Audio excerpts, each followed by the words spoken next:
Salut les kids! Bon, hier c'était la catastrophe à Bredune, je suis obligé de vous en parler.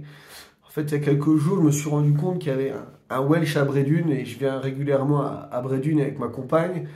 Et je me suis dit, allez, il faut lui donner sa chance parce qu'il y en a un excellent, comme vous le savez, à Malo-les-Bains, le Malouin. Donc je me suis dit, potentiellement à Bredune, pas très loin, il peut y avoir un bon Welsh au grain de sable.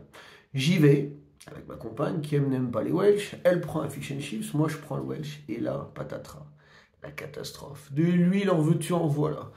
Un pain imbibé, trempé à la bière, avec ce mélange d'huile, hein. Vous avez vu la petite vidéo que j'ai publiée hier. C'est vraiment la catastrophe. Le goût n'y était pas. Le cheddar, c'était carrément, il s'était baigné dans l'huile en fait, hein. C'était vraiment. Le jambon, ça allait par contre. Ça, il faut le noter quand même. C'était un bon jambon de la boucherie, apparemment, assez épais.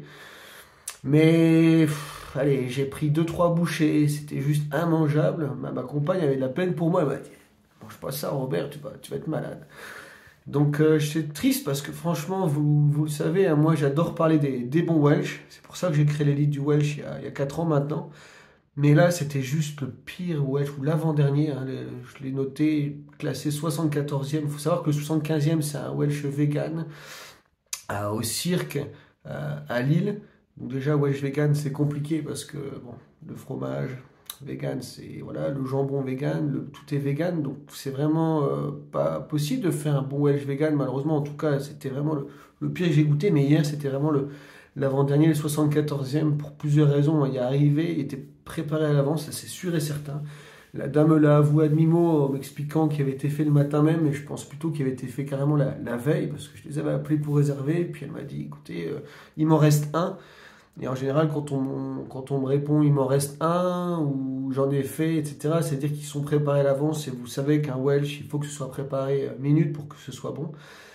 Et heureusement, Dieu merci, au moment de régler, elle m'a demandé si ça avait été. Là, j'étais tout à fait honnête avec elle, hein. Je lui ai dit non, c'était pas bon, madame, je regrette. Et, elle a compris, elle a vu que j'avais à peine touché le plat et c'est justifié en me disant qu'il était resté trop longtemps au four. Mais je pense surtout qu'il avait été fait la veille et que voilà. Apparemment, il était fait avec du Wyke, hein, qui est un excellent cheddar, hein, le meilleur avec le Galloway. Mais là, honnêtement, à part la bière et les frites, c'était vraiment compliqué de se régaler. Donc, vous le savez, j'aime pas trop critiquer les restaurateurs. Là, encore une fois, je juge vraiment le Welsh parce que les moules frites avaient l'air excellentes. C'est vraiment un restaurant qui accueille des clients pour les moules frites et pour d'autres choses, hein.